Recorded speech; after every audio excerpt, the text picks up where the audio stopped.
Well, hey there, and welcome everyone. And thank you for listening if you're listening on the replay.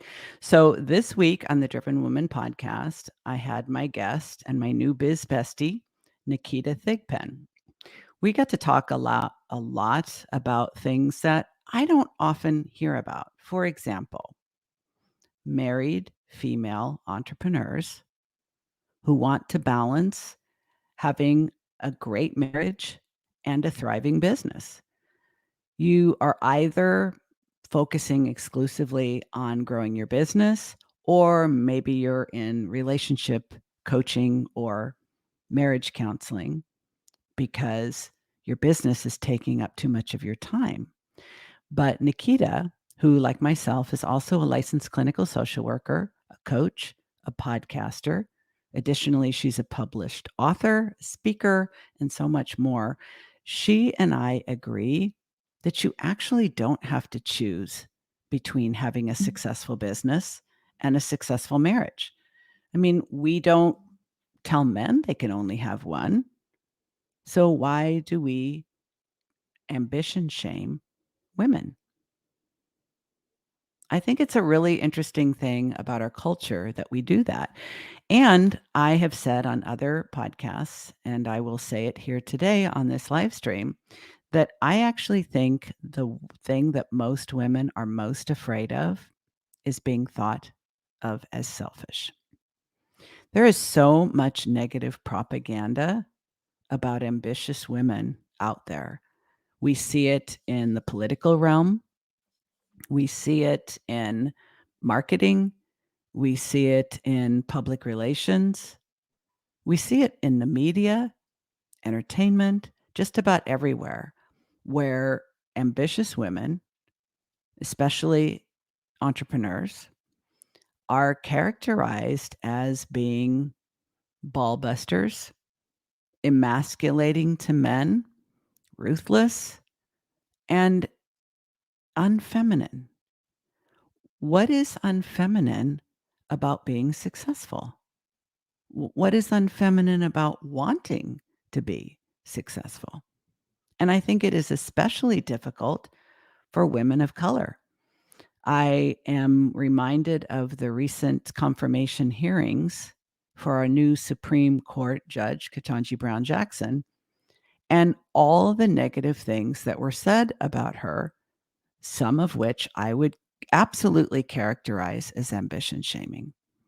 It's like women just can't cut a break. We just can't cut a break. We're either not thin enough, not pretty enough, not young enough, not sexy enough, not nice enough. We're being accused of having a resting bitch face. And I've recently become aware that a huge percentage of women receive negative feedback about personality traits during performance reviews in a corporate job, whereas men rarely do. So I was very excited to meet Nikita as part of a group of badass female solopreneurs that I'm connected with online. I instantly liked her. I instantly wanted to connect with her. And I was really, really excited to have her join me on the podcast. One of the first things I learned about Nikita is that she is unapologetic. Absolutely. She does not come across as arrogant. She does not come across as self absorbed, but she is absolutely unapologetic about the fact that she is a powerful woman. She's an ambitious woman. She is a successful woman. She is a highly educated woman. And she's a very, very happily married woman. Now, when you are all those things as a woman, it's possible that other women are going to be jealous of you. And I think that's one of the other things we don't talk about enough. We don't talk enough about the ambition shaming that goes on in our culture. And we also don't talk about one of the tactics that is used is manipulation through jealousy and envy. I think for many years, women have been encouraged, indoctrinated even, let's just say brainwashed, to see all other women as competition. And so we don't trust each other. We try to outdo each other instead of supporting, joining with, collaborating with, and helping each other succeed. I have known some seasoned women, let's say more mature women in the workplace, refuse to mentor young professionals coming up behind them because they say, frankly, I had to bust my ass to get to where I did. Nobody held the door open for me. I'm not going to make it any easier for her. She needs to work for it just the way I did. Why? Why would you punish a younger professional woman in your field by withholding the knowledge, the perspective, and the practical support that you are uniquely qualified to give? Doesn't make sense, right? It doesn't make sense to me. So when I met Nikita Thigpen and I discovered how smart, how delightful, and how fully empowered she is in her own uniqueness, I instantly fell in love with her. We talked about a lot of things on this week's episode. We talked about her belief that the formula to being successful, to being bold in the bedroom and the boardroom, is to know who you are, know what you want, go after what you want without waiting for someone to give you permission to do so, and without apologizing or backpedaling on what you actually want, and being able and willing to put the boundaries in place to protect your energy, your effort, your bandwidth, your focus, your attention, your time. Because if you don't know what you really want, you're going to waste a lot of time and a lot of energy scattering your effort, scattering your energy all over the place. And if we don't know what we want, there's almost no chance that we're actually going to get what we want. But even if you know what you want and you're very intentional about going after it, if you listen to my conversation with Nikita, she also talks about, and you have heard plenty from me on previous episodes about boundaries, how we simply must put boundaries in place so that we are able to go after what we really want. Without the boundaries, you're going to constantly be fighting with anyone else and everyone else who would seek to capture your attention, your energy, your effort, your time, your money, your focus.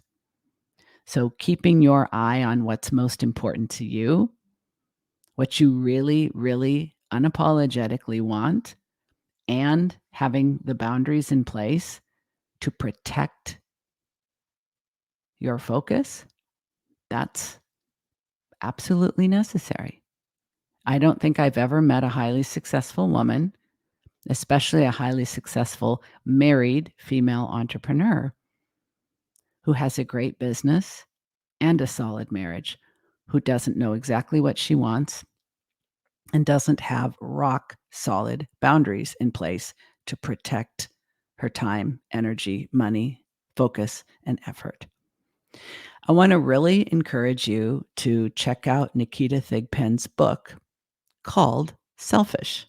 I love that she called it out in her title because I think that word is such a threat to most women. I think the prospect of anyone thinking we're selfish keeps so many women small, smaller than they want to be, smaller than they need to be, smaller than they deserve to be. It keeps them in a place where they're holding back and limiting themselves. And so she says, I'm selfish. I don't apologize about it. I actually like the term self-focused because selfish can be misunderstood by so many people. And I'm not always in a position or care to take the time to explain what I mean when I say selfish. But if someone ever accuses me of being selfish, and you notice I say accuses, I will usually just say, "You may be right about that." I'm not gonna push back. Depending on the nature of the relationship and how much I care about what they think of me, I might say, "I am pretty self-focused, and that's because my goals are very important to me, and I know what achieving them requires of me." Not justifying, not being defensive, just a statement on my perspective. I'm no longer terrorized by someone calling me selfish. It doesn't even really bother me anymore, but for a really long time, if anyone said that to me or about me, it would cause me a lot of pain. Now, I'm like, "You might be right," and I'm okay with that. Something else Nikita talked about in this week's podcast episode on The Driven Woman is something she goes into in great detail in the book, which I am actually reading right now. Had to walk away from it for a few days because I'm packing to move 2 weeks from today, a long distance move over 1,000 miles, and that is a very laborious task. But I love this book, and I'm hoping while we move, we're going to be packing up all our stuff on the moving van, but my husband and I will be driving about 2 days to get to our new home. And I'm hoping that he'll drive at least a good part of it and will let me read because that's the book I wanna get back into. She talks in her book about the gift framework that she uses in so much of her coaching of women who are married female entrepreneurs. And she uses the acronym GIFT for this framework. So let me break that down for you. G stands for gratitude. I stands for imagination. F stands for forgiveness, and T stands for taking action. Now, I am not Nikita Thigpen, and so I only hope I can do it justice because she's not with me today to explain it herself. But during the episode, we talked a lot about gratitude and how it can really be misunderstood and misused. For the last probably maybe as many as 10 years, I have heard about people recommending that we all do gratitude practice. Now, you may have heard me say this before, but I've been a practicing Buddhist for almost 20 years. And so being grateful for everything in my life and everything I experience is part of my philosophy of living. Different times I've had a formal gratitude practice, and other times it's been more informal. But I really do seek to be aware of all the things that I can be grateful for and to be actively grateful for them, not taking them for granted, not taking, improper care of them, not being reckless about them, but genuinely treating the things I have in my life that I'm grateful for with acts of gratitude as well as a mindset of gratitude.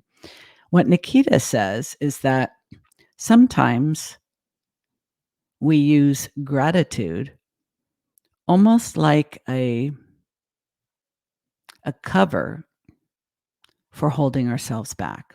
So, for example, I know in many communities, when one person is more ambitious than the others, when one person is making more money than the others, has had a much higher level of education than the others, this happens in families. It happens in all kinds of communities, communities of color, um, neighborhoods, faith-based communities. If one person is much more driven, much more ambitious, much more motivated, much more success-oriented, and really wants to create more with their effort, sometimes they will hold themselves back because they have been indoctrinated through gratitude. I remember when I was a member of an evangelical church for a number of years, I really struggled with my ambition because even though I was grateful for what I had, I still wanted more. And when I say more, I don't mean more money, more prestige, more influence, more power. I didn't think having more or being more or doing more made me better than anyone else. But I do know that I'm a very driven person and I need to challenge myself. I need to expand and grow on a regular basis. It does not feel like a choice. It literally feels like who I was born to be and always have been from a very early age.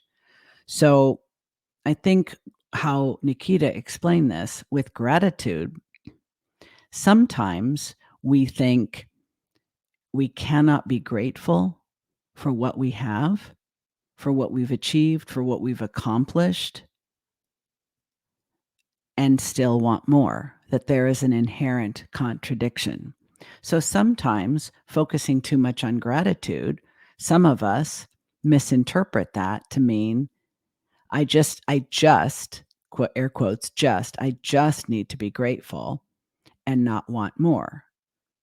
But what Nikita teaches, and I agree with her, that you can be very grateful for what you have and continue to strive for more.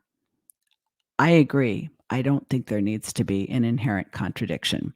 And I think we can actually use being grateful as an excuse for not pursuing the ambitions and motivations and intentions and goals that we legitimately have.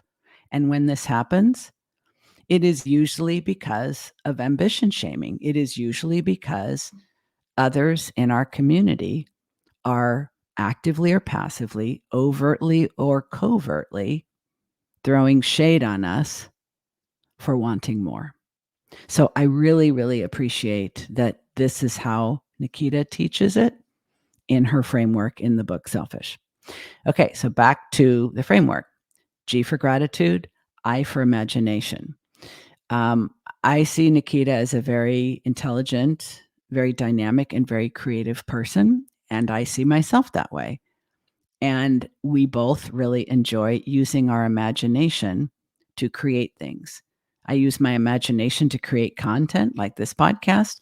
I use my imagination to create experiences for myself to enjoy. I use my imagination in my relationships, in just about everything. In fact, imagination I consider to be a fuel source in my life that always leads to a higher vibe, higher level of energy, higher level of appreciation, and frankly, a lot more fun.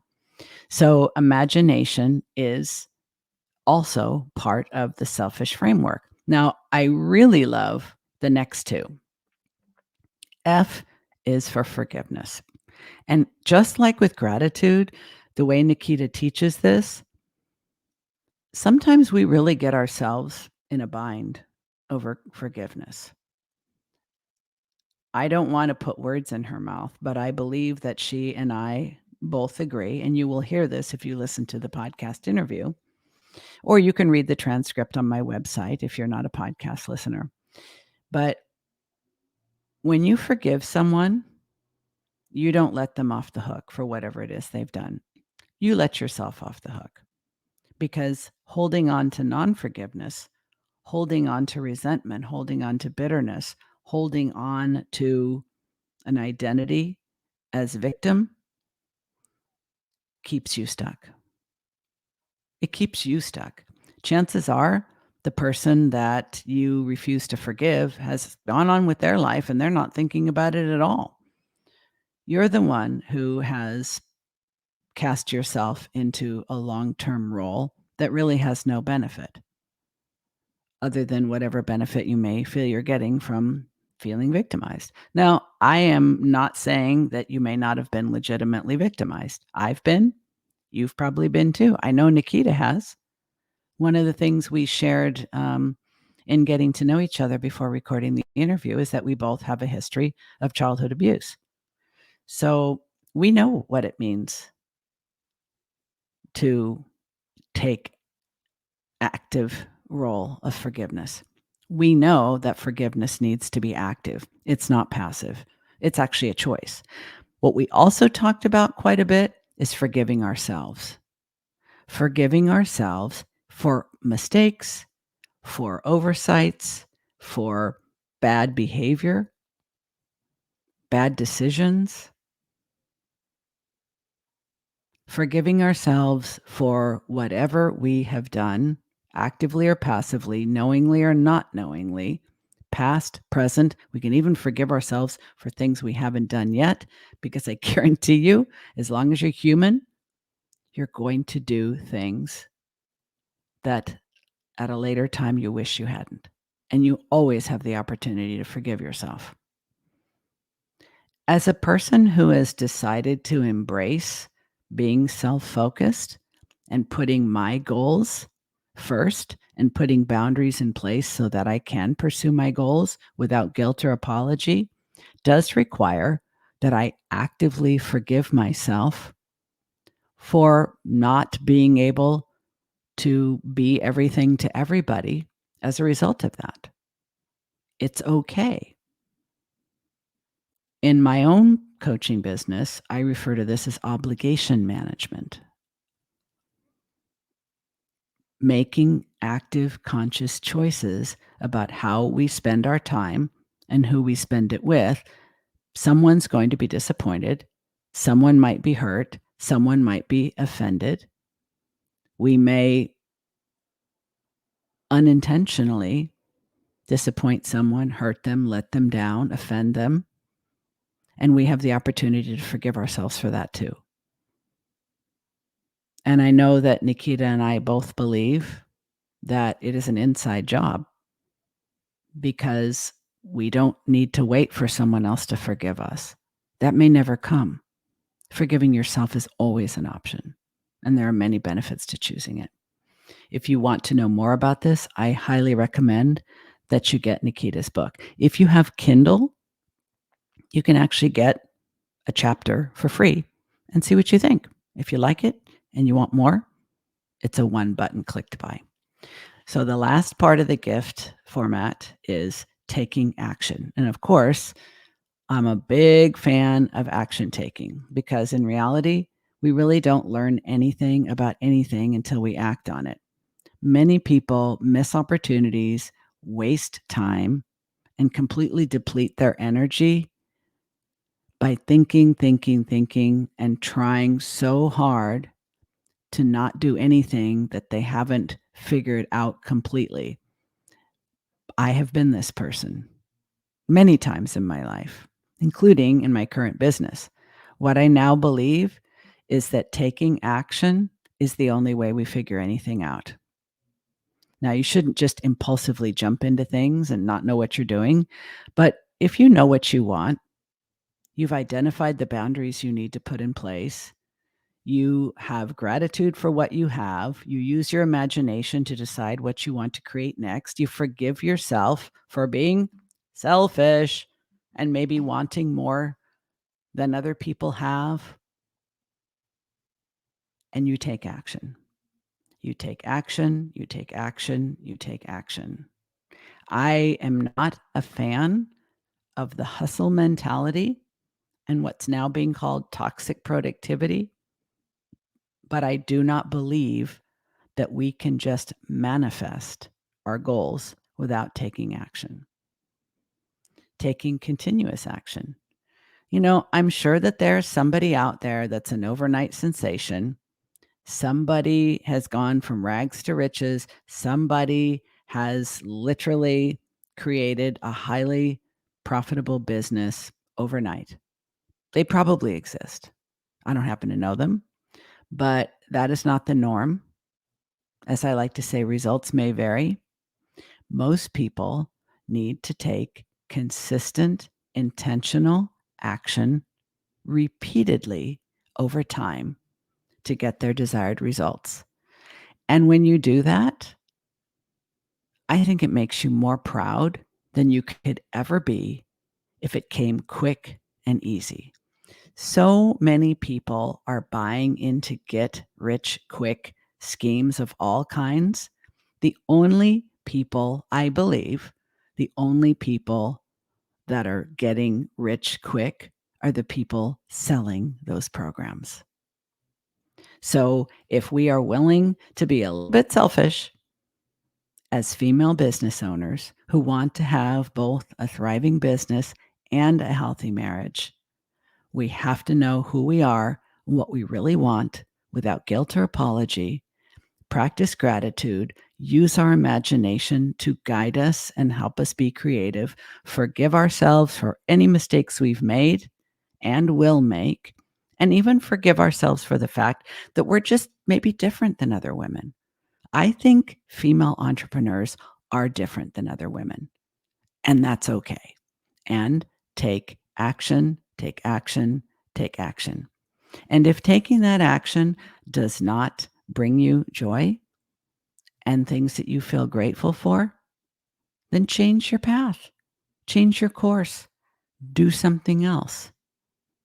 We have one life, and I think that it's entirely possible to love just about every minute of it, but you're going to have a much better shot at loving it if you know what you really want and you're willing to take action and go after it.